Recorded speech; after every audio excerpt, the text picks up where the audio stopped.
کرام آج کا ہمارا موضوع حکومتوں کی شاہ خرچیاں، الزامات اور موجودہ حکومت کا کردار۔ آج وفاقی کابینہ کا اجلاس منعقد ہوا۔ عمران خان جب کہ اقتدار میں آئے ہیں وہ کابینہ کے اجلاسوں پہ اجلاس کر رہے ہیں، ٹاسک فورسز بنا رہے ہیں، سارا کچھ کر رہے ہیں، لیکن جو لوگوں کو ہوپ انہوں نے دی اس پر عمل درآمد ابھی تک کچھ نہیں ہو سکا، اور صرف وہ سابقہ حکومت کی شاہ خرچیوں اور ان کی کرپشن کے الزامات کے علاوہ تاحال کوئی خاص چیز سامنے نہیں آئی۔ انہوں نے یہ بتایا کہ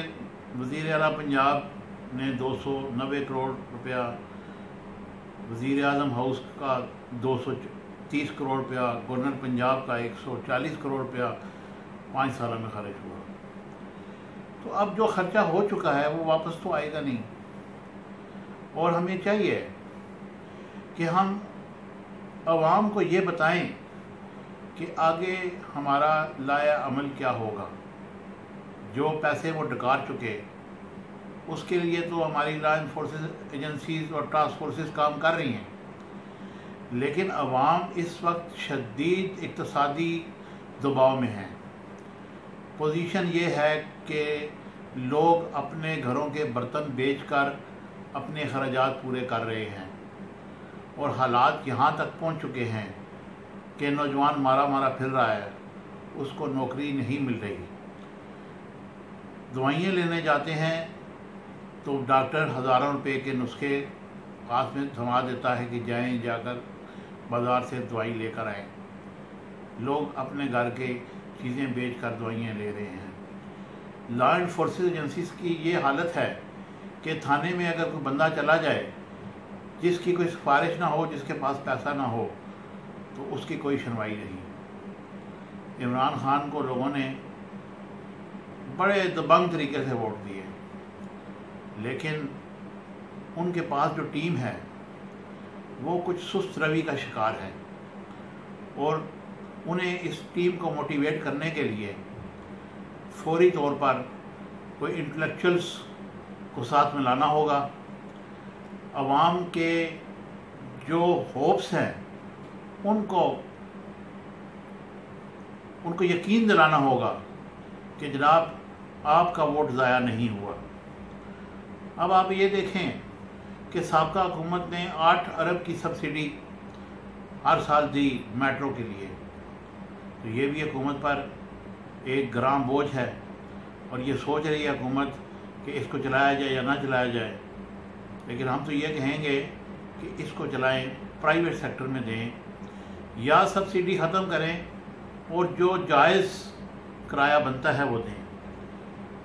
یہ جو انہوں نے فیصلہ کیا کہ وزیر اعظم ہاؤس کو یونیورسٹی، گورنر ہاؤسز کو پبلک پارک اور میوزیم بنایا جائے گا، چلیں یہ بھی کر کے دیکھ لیں، لیکن اس طرح کے جو مقامات ہوتے ہیں وہ قوموں کے سمبل ہوتے ہیں، ان کو آپ ضرور یہ کام کریں، لیکن یہ بھی دیکھیں کہ جو آپ کے گورنرز، آپ کے وزیر اعلیٰ اور خود وزیر اعظم صاحب کیا کسی اور جگہ رہ کر ان کی زندگی محفوظ ہے یا نہیں۔ بات کیا ہے،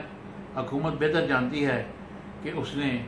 کیا کرنا ہے اور کیا نہیں کرنا۔ اور ایک آخری جو انتہائی مضحکہ خیز بھی ہے اور قابل توجہ بھی ہے، وہ یہ کہ ہم 30 کروڑ لوگ میں سے صرف 15 لاکھ لوگ ٹیکس دیتے ہیں، اور اب حکومت ایک منی بجٹ لانے کا پلان کر رہی ہے، یعنی کہ جو مر رہا ہے اس کو اور مارو، اور جو 15 لاکھ لوگ ٹیکس دیتے ہیں ان پر مزید بوجھ ڈال دیا جائے، یا انڈائریکٹ ٹیکسز سے عوام کی جیبیں خالی کی جائیں۔ جناب عمران خان صاحب، آپ نے تو یہ وعدہ کیا تھا کہ میں ٹیکس نیٹ کو بڑھاؤں گا، آپ ٹیکس نیٹ کو بڑھائیں، نہ یہ کہ جو لوگ پہلے ٹیکس دے رہے ہیں ان پر مزید بوجھ ڈال دیں۔ ہم آپ پر تنقید کرتے رہیں گے اور آپ کو سیدھا راستہ دکھاتے رہیں گے تاکہ کہیں آپ بھی مصلیت کا شکار نہ ہو جائیں۔